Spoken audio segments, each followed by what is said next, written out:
आम्ही diagram create करायला थोडा जास्त वेळ देणार आहोत. डायग्रामला आमचं आजचं मॅक्झिमम लक्ष त्या डायग्राम कडेच असेल. मग आता इकडे येलो घेतला आणि एक ब्ल्यू घेतला. आता इमॅजिन करा बाळांनो, आता तुम्हाला जो काही तुमचा बोर्ड दिसतो ती एअर आहे असं कन्सिडर करायचं. आणि मग याच्यावरती हा एवढा मोठा स्लॅब घेतला मी आणि हा येलो कलरचा जो स्लॅब आहे, समजा या स्लॅबला आपण येलो कलर मध्ये जो दिला त्याला मी म्हटलं आईस म्हटलं. काय म्हटलं? आईस. त्याच्यानंतर त्याच्या खाली बरोबर तेवढाच समजा मी ग्लास घेतला. काय घेतला? तर हा कुठला स्लॅब आहे? ग्लासचा आहे. आणि मग याच्या वरच्या बाजूला कोण आहे? खाली कोण आहे? एअर आहे. चला, म्हणजे बाजूला हा तुम्हाला एअरचा सेक्शन दिसतोय तुम्हाला. एअर सराउंडिंग कसे आहे? तर सराउंडिंग आहे एअर. मग आता इथं तुमच्या एवढं तर लक्ष द्यायला पाहिजे की याच्यामध्ये आपण लाईट इन्सिडेंट करूया. समजा आम्ही असं दाखवलं तर ही नॉर्मल दाखवली, अशी दाखवली आणि हा इन्सिडेंट रे दाखवला. मला असं वाटतं हे बरोबर दाखवतो मी. मग मी याला फर्स्ट नॉर्मल म्हटलं, N1 म्हटलं, याला मी म्हटलं समजा P म्हटलं आणि हा पोहोचला कुठं? Q ला पोहोचला. इमॅजिन करा की हे दोन्हीच्या दोन्ही स्लॅब नाहीयेत, तर काय झालं असतं? रिफ्रॅक्शन झालं असतं? नक्कीच झालं नसतं. मग विदाउट एनी डेव्हिएशन याचा अर्थ काय झाला rayon? Without any deviation means without any change in direction, म्हणजे त्यांचा रस्ता बदलला, ते सरळ गेलं असतं निघून तो. मग इमॅजिनरी असा खोटा खोटा खोटा खोटा असा असा असा असा असा असा असा असा दाखवला. चालेल का? सरळ निघून गेला असता. पण तो सरळ जाणार नाही, कारण त्याच्या वाटेत एक मोठी बर्फाची लादी आली, आईस स्लॅब आला. मग बर्फ आला रे आला की स्पीड वाढणार ना? स्पीड काय होणार? कमी होणार. मग स्पीड कमी होणार आणि रस्ता सरळच राहणार का? स्पीड कमी झाल्यामुळे रस्ता सुद्धा, मग तो नॉर्मल कडे जाणार का नॉर्मल पासून लांब जाणार? Towards the. का? कारण आम्हाला माहितीये जेव्हा स्पीड कमी होते तेव्हा याचा अर्थ कुठे चुकला? Towards the normal. मग आता आम्हाला तो नकळतपणे कुठे दाखवावा लागणार? टुवर्ड्स दी नॉर्मल दाखवावं लागणार. मग चला आम्ही आता परत त्याला असं कुठलं एक, ठीक आहे आपण हे दाखवूया. चालतं? दिसतंय ना क्लिअर? मग आता हा इकडे नॉर्मल कडे असा झुकला. चालतंय का? मग तुमच्या लक्षात आलं असेल की हा तुमचा कोण आहे? बर्फ आहे. आणि हे कुठलं मटेरियल आहे? ग्लास आहे. मग आता PQ पासून तो कुठं आला रे बाळांनो? आता याला मी नाव दिलं समजा N2 आणि याला म्हटलं R. मग Q पासून रे कुठे येऊन पडला? R ला. बरोबर आहे. आता Q म्हणजे कोण आहे? तर एअर आणि बर्फ, हवा आणि बर्फ याचा इंटरसेक्शन पॉइंट आहे. क्यूच्या वरती एअर आणि क्यूच्या खाली, बरोबर आहे. असा तो पॉइंट आहे. दोन्ही मीडियमला एकत्र आणणारा तो पॉइंट आहे. That's why that is non as interface सुद्धा म्हणतो आपण, दोन्ही मीडियम जोडणारा. मग आता R कोण असेल? तर ग्लास आणि आईस यांना जोडणार. मग ही 1 नंबरची नॉर्मल, तर ही 2 नंबरची नॉर्मल. मग आता R ला आला. इमॅजिन करा बाळांनो, खाली ग्लास मटेरियल नसतं, खाली ग्लास मटेरियल नसतं, तर काय झालं असतं? तर तो बिचारा हा नसतं. इमॅजिन करा, पूर्ण सगळं हेच असतं, आईसच असता, तर तो सरळ सरळ निघून गेला असता ना. किंवा जर आईसच्या ठिकाणी समजा बाहेर आलं तर एअर असतं, तर तो काय झाला असता? अवे फ्रॉम जाऊन परत असा गेला असता. बरोबर आहे की नाही? पण आता प्रॉब्लेम हा आहे आमचा की हे मीडियम आलेलं आहे, मग असा हा सरळ न जाता तो परत काय होणार आहे. मग आता कळायला पाहिजे, बर्फ आणि ग्लास मध्ये ग्लास हे डेन्सर असतं, म्हणजे ग्लास मध्ये गेल्यास आणखी स्पीड कमी होणार का वाढणार, आणखी कमी होणार. मग आणखी कमी होणार म्हटल्यानंतर तो आणखी कोणाकडे झुकणार रे बाळांनो, नॉर्मल कडे झुकणार.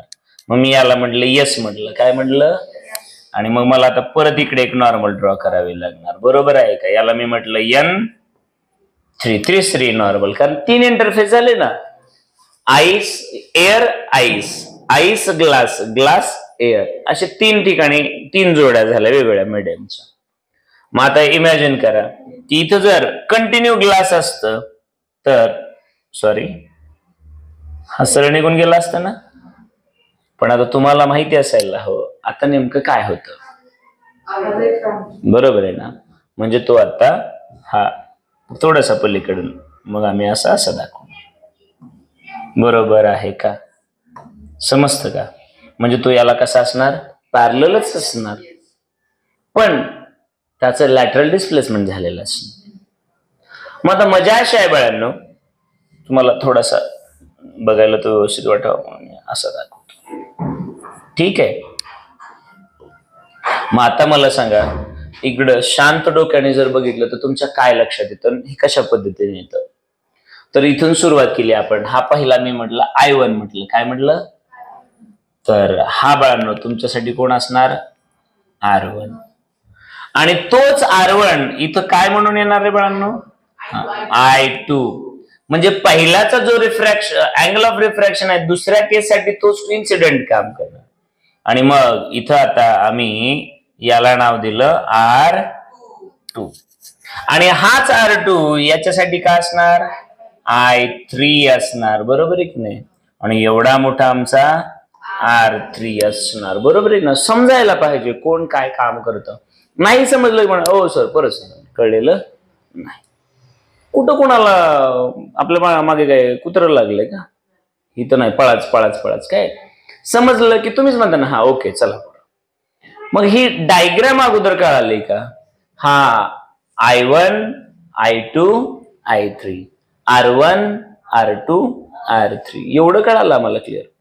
मग थोड्या वेळासाठी म्हटलं या केसमध्ये हे इथं 1 नंबरचं मीडियम आहे, हे 2 नंबरचं मीडियम आहे, तर हे आणि हे परत किती, एकच, कारण एअरच चाललं, बरोबर आहे. मग या इंटरफेसला काय आहे, तर पहिलं कोण आणि दुसरं कोण, या इंटरफेसला पहिलं कोण दुसरं कोण, आणि या इंटरफेसला पहिलं कोण दुसरं कोण, बरोबर आहे की नाही.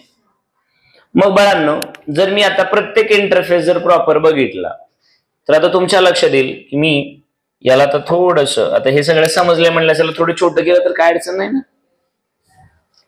याला थोडं छोटं केलं मी, हा, आणि वरती ढकलतो याला, म्हणजे आपल्याला ही सगळी जागा वापरायला भेटेल. आता मी काय सांगतो ते बघा. तुमच्यासाठी Q, R आणि S हे 3 इंटरफेस सगळ्यात महत्वाचे. मग मी 1 बाय 1 हे सगळे इंटरफेस अगोदर घ्यायचा प्रयत्न करतो व्यवस्थितपणे, आणि पुन्हा मग सगळे एक्सप्लेन करूया तिकडे, ओके. मग मला सांगा, ऍट पॉइंट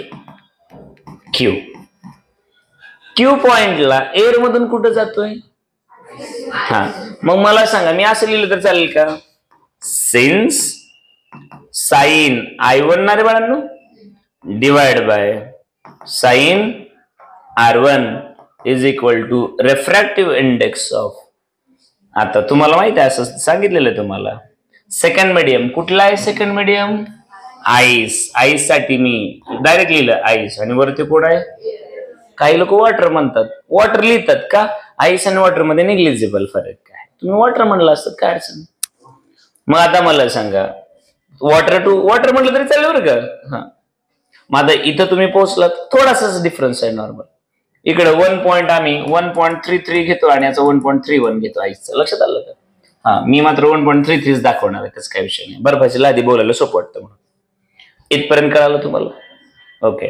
मला सांगा सिमिलरली इकडे ऍट पॉइंट R ला मला सांगा साइन ऑफ अँगल ऑफ, इथं R ला I2 असेल ना रे, डिवाइड बाय साइन बरोबर आहे का? आता बेसिकली हे तुमच्या अगोदर नीट लक्ष द्यायला पाहिजे की या केसमध्ये होतं कसं बघा. तर आता I1 I2 I3 जर म्हटलं तर हे सेमच असतात ना, पण हे सेमच असतात, फक्त मी दाखवलंय तसं. आणि तुम्हाला जर तसंच वाटत असेल तर तुम्ही डायरेक्ट लिहून काढलं तरी चालेल बाबांनो. आता हा I1, आता दुसऱ्या केसमध्ये I2 म्हणजेच R1 असेल एवढं तर कळतं ना. दुसऱ्या केसमध्ये हा इक्वल असणार ना. सिन्स इथे सांगायला वाटलं तर R1 is equal to I2 दिसतो ना इथं. आणि नाही कळलं तर विचारायचं शेजाऱ्याला, बाबा ही एक नॉर्मल आहे 1 नंबरची, ही 2 नंबरची, ही असा आमचा R1 आहे, तर हा सॉरी I2, तर हे दोन इक्वलच ना. हा, आणि नाही कळलं तर मला विचारायचं कसं काय कुठल्या बेसिसने. हा, मग इथं आम्ही तसं लिहिलं तर चालेल का बघा. हे होईल साइन, आता हे I2 च्या ठिकाणी R1च लिहिलं तर चालेल का रे. R1 लिहिलं तर चालेल का. डिवाइड बाय हा मात्र काय रे R2 ना. Sine R2 is equal to refractive index of second म्हणजेच ग्लास, आणि वरती कोण आहे आईस आहे. बरोबर आहे ना. चालेल, तुम्ही डायरेक्टली 1 2 3 म्हटलं तरी चालेल, मी सगळं शिकवतो तुम्हाला, काय अडचण नाही. मग असंच म्हटलं तरी चालेल. Refractive index of second with respect to, आणि इथं रिफ्रॅक्टिव्ह इंडेक्स ऑफ, आता हे मात्र हे थर्ड आहे ना. हा, थर्ड विथ रिस्पेक्ट टू, आपण नावं दिलेत रे. आता 2 ला नाव तर काय दिलं तुम्ही, 2 ला आईस आलंय का, नावं दिलेत फक्त, बघ काय नाही. आता मला सांगा ऍट पॉइंट यस. आता यस ला मला सांगा तुमचा R2 जो आहे तोच तुमचा I3 असेल. तसं बोललं साइन I3, आता I3 म्हणजेच आमचा कोण आहे R2 आहे, divide by sign R3 is refractive index of पुन्हा एअर विथ रिस्पेक्ट टू. बरोबर आहे ना. म्हणजेच बाळांनो या केसमध्ये रिफ्रॅक्टिव्ह इंडेक्स, आता एअर म्हणजे किती नंबरचं मीडियम आहे 1, आणि हे किती आहे. बरोबर आहे की. आता तुम्ही मला सांगा, तुम्ही या रस्त्याने आलात, परत वाकडे झालात, परत वाकडे झालात, परत वाकडे झालात, बरोबर आहे ना. मग तुम्ही ज्या रस्त्याने येऊ शकता त्याच रस्त्याने इमॅजिन करा की हा जर रे असा असता, सॉरी इथं आला ना खरं, आपला ब्ल्यू मध्ये दाखवलं ना, हे एवढं आहे ना. हा तुम्ही असा दाखवला, इथं आल्यानंतर तो इथे येईल, आणि बरोबर आहे ना. इथं परत तो काय होणार, नॉर्मल पासून लांब जाणार, आहे त्याच रस्त्याने ना. आणि यासाठी आम्ही स्टडी केलं होतं principle of रिव्हर्सिबिलिटी.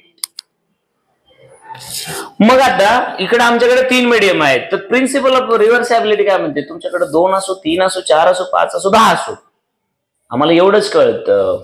Refractive index of first medium with respect to into refractive index of second with respect to into refractive index of third medium with respect to into refractive index, काय समजा चौथं घेतला असता मी, चौथं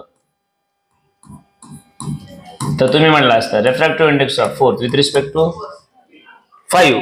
बरं, तुम्ही म्हणला असता refractive index of 5, 6 नको समजा, एक बस केले एवढे मीडियम. किती पण घ्या, एवढ्या सगळ्यांचा ऑलवेज किती येणार. मग इथं स्लॅब किती झाले असते 5 ना. 5 वेगळे मटेरियल आम्ही घेतले किती, एअर, आईस म्हणजेच वॉटर, आणि ग्लास. मग आमचं पण असंच होणार ना रे. आमचं इथं बघा ना 1 2 3, आम्हाला इंटरफेस किती भेटले 3च ना, 3च जोड्या, आणि 5 ठेवले असते तर मग 5 भेटले असते, 3 भेटले म्हणून 3. मग काय होणार, रिफ्रॅक्टिव्ह इंडेक्स ऑफ आम्हाला पहिलं कळालंय, पहिलं एअर टू आईस इनटू दुसऱ्या केसमध्ये आईस टू ग्लास, आणि तिसऱ्या केस मध्ये ग्लास टू. मग आता मला सांगा, याच्यात असो किंवा याच्यात असो नकळतपणे एअर सोबत तुलना झाली ना, पण इथं एअरच नाही ना. पण ते असो, अकॉर्डिंग टू प्रिन्सिपल ऑफ रिव्हर्सिबिलिटी किती यायला पाहिजे, 1 यायला पाहिजे. इथपर्यंत डाऊट आहे का, नाही काय डाऊट. आता मी थोडीशी एक मजा सांगतो तुम्हाला, एक काय असतं ते. हे बघा बघा, इथं थोडासा पॉज घेऊया. मी तुम्हाला एक कॉन्सेप्ट शिकवलेले आहे. वर्गातल्या सगळ्यात हुशार मुलासोबत जर तुमची तुलना झाली तर तुम्ही डळतच ना, कारण तो सगळ्यात हुशार आहे. पण कोणाची कोणासोबत पण तुलना केली की हुशारचं ढंढच हुशार, काही होऊ शकत. शिकवलं होतं मी त्या दिवशी. मग तुलना 2 प्रकारची असते. एक तुम्ही ऑलवेज एअर किंवा व्हॅक्यूम सोबत करत असाल तर ती ऍब्सोल्यूट असते, आणि कोणासोबत पण करत असाल तर रिलेटिव्ह असते. मग ऍब्सोल्यूट जे असते ती ऑलवेज एक पेक्षा मोठा असतो. का तर शिकवलं मी तुम्हाला, कारण एअर मध्ये सगळ्यात जास्त किंवा व्हॅक्यूम मध्ये स्पीड असते, पण रिलेटिव्ह मध्ये कमी जास्त काय पण होऊ शकतो, कोणाचं काय पण होऊ शकतं. जसं की आता मी उदाहरण घेतलं की समजा काल परवा आपण बोललो होतं की ब्रह्मा आर्यनपेक्षा हुशार आहे आणि आर्यन ओमपेक्षा हुशार आहे. तर आता मी म्हटलं मी तुलना करतो आर्यनची ब्रह्मासोबत, तर ब्रह्मासोबत तुलना केली की आर्यनला काय म्हणणार तुम्ही, कमी हुशार, ड म्हणा तुम्ही. आणि ओम सोबत तुलना केली की हुशार, म्हणजे तो ड आहे का हुशार आहे काय सांगतात. मुळात तसली कॉन्सेप्टच नसते. अभ्यास केलं हुशार, नाही केलं ड असतं. एवढं सोपं आहे. मग याचा अर्थ आता आम्ही हे बघणार आहोत ना, बर्फाचा ग्लास सोबत, असंच ना. मग आता याच्यातलं पण मी तुम्हाला शिकवलेलं आहे कसं असतं ते. Refractive index of second medium with respect to first असेल तर हे रिलेटिव्ह, म्हणजे एक उदाहरण शिकवतो तुम्हाला, म्हणजे पुन्हा अडचण नको, अगोदर वॉर्मअप केलेलं बरं असतं. मी जर म्हटलं बाळांनो refractive index of water with respect to glass, आता ह्यात एअर आलंय का, व्हॅक्यूम आलंय का, हुशार सोबत तुलना केली का, जो सगळ्यात हुशार आहे त्यासोबत तुलना केली का, मग हे ऍब्सोल्यूट असेल का, हे काय आहे, हा, मग हे एक पेक्षा कमी आणि जास्त काय पण असू शकतं. मग याला असं म्हटलं तुम्ही रेफ्रॅक्टिव्ह इंडेक्स ऑफ, खालचं वर लिहायचं असतं, आणि रेफ्रॅक्टिव्ह इंडेक्स ऑफ, बरोबर आहे ना. मग आता ह्या ग्लासची तुलना याची एअर किंवा व्हॅक्यूम, मग हा वॉटरचा एअर सोबत म्हणजे वॉटरचा ऍब्सोल्यूट, ग्लासचा एअर सोबत म्हणजे ऍब्सोल्यूट, आणि या दोघांचा इथं म्हणजे हा रिलेटिव्ह, हे ऍब्सोल्यूट असं असतं. समजलं का, कळलंय का डबल बोलायची गरज लागेल. ओके, मग मी असंच बोललो बाळांनो, refractive index of diamond with respect to glass, याचा अर्थ हे रिलेटिव्ह झालं. हा, मी असं बोललो refractive index of glass with respect to diamond, हेच पण उलट झालं. बरोबर आहे की नाही. एक मजा दाखवतो तुम्हाला, थांबा एकच मिनिट. हे बघा, refractive index of water with respect to air आपल्याला माहित आहे, तो आहे 4/3, म्हणजेच 1.33 ना रे. आणि refractive index of glass with respect to air हा अप्रॉक्सिमेटली आहे 3/2, म्हणजे 1. ग्लासमध्ये खूप सारी व्हरायटी आहे, त्याच्यामुळे रेफ्रॅक्टिव्ह इंडेक्स बदलतो. आता मला सांगा, वॉटरचा एअर सोबत ग्लासचा एअर सोबत म्हणजे हे कसले झाले, ऍब्सोल्यूट झाले. आता मी काय करतो बघा मजा, आता refractive index of water with respect to glass म्हटलं. आता वॉटरची तुलना कोणासोबत केली, म्हणजे पहिलं मीडियम कोण आहे, ग्लास, आणि दुसरं मीडियम, मग लिहिताना refractive index of water divide by refractive index of, आणि हे एअर असणार. आता वॉटरचा रेफ्रॅक्टिव्ह इंडेक्स किती आहे, 4/3, आणि ग्लासचा किती आहे. मग आता मजा बघा, हे वरती 4, हे खाली 3, इंटू हे 2 वरती, हे खाली 3, म्हणजेच 8 म्हणजे 0. समथिंग, बरोबर आहे की नाही. म्हणजे यांचा दोघांची तुलना 0 पेक्षा कमी. आता त्यांचीच मज्जा बघा आता तुम्ही. पण आता मी काय करतो ते, याचा अर्थ जेव्हा तुम्ही ग्लासमधून वॉटरमध्ये जाणार, ग्लासमधून वॉटरमध्ये गेलात, तेव्हा तुलनात्मक तुमचा आपोज कमी झाला ना, म्हणजेच ग्लासमधून वॉटरमध्ये गेला स्पीड काय झाली असेल, वाढली असेल. हे कळालं तुम्हाला. आता बघा, refractive index of glass with respect to, म्हणजेच refractive index of glass divide by refractive index of, इथं बरीच मुलं कन्फ्युज होताना मी बघितलेत, म्हणून एवढं स्लो घेतोय. मग आता ग्लासचा माहित आहे 3/2, ह्याचा 4 म्हणजे हे 3 वरती गेलं, 3 इंटू 3, हे 4 2 खाली आलं, म्हणजेच काय होणार, म्हणजे 1. म्हणजे जेव्हा तुम्ही वॉटर मधून ग्लास मध्ये जाणार तेव्हा तुमचा विरोध 1 पेक्षा मोठा झाला म्हणजे वाढलाय, 1 पेक्षा छोटा झाला म्हणजे कमी झाला, एकच आहे म्हणजे तेवढाच राहिलाय. आणि तेवढं राहणं शक्यच नाही, कारण तेवढंच राहण्यासाठी मीडियम बदलावं लागणार. म्हणजे त्या कॉन्सेप्टवर बोलण्याचा अर्थ. मग मला सांगा, हे कळाले तुम्हाला. चलो परत जागेवरती, कारण ज्यावेळेस आम्हाला असलं कळलेलं असतं ना, नाही तर तुम्हीच विचार करा ना, सगळे दिसायला काय काय काय काय. कोणतं मला आताच म्हणत होतं, बहुतेक आदित्य सर म्हणले काय, ते हे बघतात कधी कधी आणि म्हणतात सर काय चालू आहे तुमचं, मॅथ चालू आहे. अरे फिजिक्स मध्ये सगळं मॅथच चालू आहे, मग मॅथच चालू असतं ना, हा का दुसरं काय चालू आहे. मग इकडे बघा, आता आम्हाला इंटरेस्ट याच्यात आहे ना, चालतंय.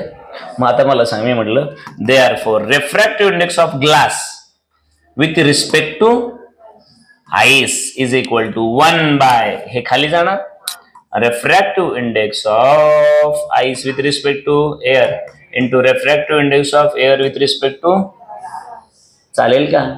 मग आता थोड्या वेळासाठी असं केलं तर चालेल का, असं मला वाटतं की आम्ही जर इथं एक छोटस काम केलं, थोड्या वेळासाठी हे असं व्यवस्थित लिहिलं समजा. मला एक सांगा आता याच्यामध्ये, जर आम्ही इथं एअर आणि आईस आहे, म्हणजे आईसचा विथ रिस्पेक्ट टू एअर म्हणजे ऍब्सोल्यूट आहे ना, पण इथं ग्लासचा एअर आहे, उलट केलंय ना. मग याला आम्ही असं केलं तर चालतं का बघा, आता चालतं का बघा, नाही तर सांगा. आम्ही असं केलं, मग आमच्याकडे एक संख्या आहे ए बाय बी असं आहे, 1 डिवाइड बाय ए बाय बी. तर याला आम्ही बी बाय ए करतो, म्हणजे हे खालचं वर जात असतं ना. मग आम्ही असं काहीतरी ऍडजस्टमेंट होते का बघतो. आम्ही याला असं केलं तर चालतंय का मला सांगा, 1 by refractive index of ice with respect to air into याला आम्ही असं केलं तर चालतं का मला सांगा. याला मी काय लिहितो बघा, 1 बाय, नसेल कळालं तुम्हाला तर हे आहेतच फॉर्मॅट मध्ये लिहा, थांबा, काही करायची काहीच गरज नाही. Refractive index of air with respect to glass चालू आहे ना, मग मी इथं असं लिहिलं झालं, refractive index of air with respect to glass is equal to refractive index of air divide by refractive index of glass ना, ग्लासचा एअर सोबत एअरचा एअर सोबत दोनच असेल ना. मग मी याला असं केलं तर चालतं का बघा, आता नीट बघा. आता मी जर म्हटलं योगायोगाने याला असं घेतलं, ह्याला खाली आणलं इथं, ह्याला खाली, तर हे असं करू शकतो का, वरती ठेवलं 1 refractive index of glass air divide by refractive index of air, असं केलं तर हे वरचं इथं खाली येणार नाही चालेल. मग यालाच तुम्ही असं म्हणू शकता ना, 1 बाय रेफ्रॅक्टिव्ह इंडेक्स वरती ग्लास विथ रिस्पेक्ट टू, बरोबर आहे का? एवढं हे तेच करत आलो ना आपण. नसेल स्लो घेऊ का परत, डबल सांगायची गरज आहे का? नो. मग आता मला सांगा, याचा अर्थ मी तास केलं चालेल का, 1 बाय उलट केलं तर चालेल, refractive index of glass with respect to, चालतं का? नक्की ना, नक्की. मग हे एअरचा ग्लास आणि ग्लासचा एअर करण्यासाठी मला काय करावं लागलं, कळलं नसेल कळलं तर परत यायचं, 1 by X by Y is equal to हा वाय बाय, असंच असतं ना. हा, किंवा मला एक्स पाहिजे तर या वायला खाली आणणार ना असं. हा, म्हणजे हे समजलंय तुम्हाला. आणि मग कॉन्सेप्ट पण कळाली तुम्हाला की मीडियम बदलायचं होतं ना. आता ह्याचा अर्थ काय झाला, ह्याचा अर्थ काय होतो ते मला नीट सांगा. कुठे गेले एअर ग्लास, आणि काय होतं वरती एअर. ह्याचा अर्थ काय झाला, एअर कडून ग्लास कडे. याचा अर्थ काय, ग्लास कडून, म्हणून तेवढं करावं लागलं. नाहीतर काय म्हणतील तेच काय करायला लागलं, आम्ही डायरेक्शन बदलायलो डायरेक्टली. मग इथपर्यंत आलं तर आता ह्याला वरती नेऊ शकतो का? चलो चलो चलो चलो, थोडा साईड दे बाबा. आता याला नेलं आम्ही वरती, तर हे होणार refractive index of glass air divide by refractive index of ice, बरोबर आहे का? आता याच्यामध्ये ग्लासची पण तुलना कोणासोबत केली, एअर सोबत, आणि बर्फाची सुद्धा एअर सोबत. मग मला रिलेटिव्ह मिळाले की ऍब्सोल्यूट, आणि ऍब्सोल्यूट मला माहित असत ना. मग आता ग्लासचा किती आहे, तर हा 3/2, आणि आईसचा म्हणजे पाण्याचा किती आहे, तर पाण्याचा 4/, बरोबर आहे की नाही? मग आता तुम्ही मला सांगा, हे असं वरती जाणार ना, 3 × 3 डिवाइड बाय 4 × 2 म्हणजे 9/, म्हणजे 1 बरोबर आहे का नाही? मग एवढी बडबड केलंस, माझ्या काय लक्षात आलं, मलाच कळेना गेलं. मग मी म्हणलं काय चालू आहे पण नेमकं, तर बाबा हे काढायला चालू होतं ना, हा होमवर्क होता ना, किंवा ते काय म्हणू आपण बेस वॉर्मअप होतं ना. मग मला सांगा, आता याची मला गरज नकोय बाबा थोड्या वेळासाठी. तुम्ही व्हिडिओत काय पुढे मागे करून बघू शकताय. मला सांगा, therefore refractive index of glass with respect to is equal to काय आले बाळांनो तुमच्यासाठी, 1 समथिंग, किंवा करून बघूया आपण, 9/8. मग 8 1 जा 8, पॉइंट देने के बाद यहाँ पे कितना बचा था, 1, उसके आगे 0 जाएगा ना. 8 1 जा 2 बचता है, 8 2 जा 16, बराबर है कि नहीं? तो इसका मतलब रेफ्रैक्टिव इंडेक्स 1 से ज्यादा है ना, तो इसका मतलब स्पीड बढ़ने वाले घटने वाले घटने वाले। तो देखो इसका मतलब जब हम आईस से किधर जाते हैं ग्लास, म्हणजे बर्फातून जेव्हा ग्लास मध्ये एंट्री होईल आणि तेव्हा त्या दोघांचं रिलेशन कळालं का? मग जाताना किती नाही कमी होईल, किती नाही, तर तुम्ही म्हणाल एअर मध्ये जर हे असेल 3 × 10⁸ असेल एक उदाहरण, तर डिवाइड बाय 1. समजलं का? एवढ्याने काय होणार? कमी होणार. म्हणजे किती झाले असेल, समजलं का तुम्हाला? मग मजा अशी आहे बाळांनो की तुमच्या समोर 2, 4, 5, 10 काय त्यांना मटेरियल द्यायचे ते देऊ द्या, काय गोंधळ घालायचं घालू द्या. आमचं जर बेसिक क्लिअर असेल, आता एक उदाहरण समजा आम्ही असं केलं, आता इकडे बघा एक स्लॅब, दुसरा स्लॅब, त्याच्यानंतर समजा एक उदाहरण घेतलं आम्ही, हा तिसरा स्लॅब, समजा आम्ही आता परत घेतलं हे चौथं मटेरियल, चालेल का? आणि वरती कोण आहे? एअर. हे घेतलं समजा वॉटर, समजा हे काय घेतला? ग्लास घेतला, समजा इथं आम्ही डायमंड घेतला, समजा आणखी काहीतरी XYZ नावाचं कुठले एखादं मीडियम, ट्रान्सपोर्ट मीडियम घेतलं. आता तुम्ही मला सांगा एवढे सगळे मीडियम घेतले, मग एक इंटरफेस 2, 3 आणि 4 आणि 5 इंटरफेस भेटणार ना. मग पहिलाचा रेफ्रॅक्टिव्ह इंडेक्स ऑफ फर्स्ट, ह्याला 1 म्हणलं, 2 म्हणलं, 3 म्हणलं, 4 म्हणलं, आणि मग हे असणार refractive index of second medium with respect to, म्हणजे हे असं असणार ना, पण लिहिताना असं लिहितो ना, इंटू रेफ्रॅक्टिव्ह इंडेक्स ऑफ, आता दुसऱ्यातून येते ना, रेफ्रॅक्टिव्ह इंडेक्स ऑफ थर्ड असं येणार ना. परत refractive index of 4 with respect to third येणार ना, refractive index of 5 with respect to, आणि सगळ्यात शेवटी 5व्यातून पुन्हा पहिलं तर जायचं ना, म्हणजेच रेफ्रॅक्टिव्ह इंडेक्स ऑफ 5 म्हणजे sorry first with respect to हे ऑलवेज इक्वल्स टू. मग हे असं डायरेक्ट दाखवायचं, कॅन्सल कॅन्सल कॅन्सल कॅन्सल, बचा क्या, बराबर आहे की नाही? समजलं का? म्हणून ते आम्ही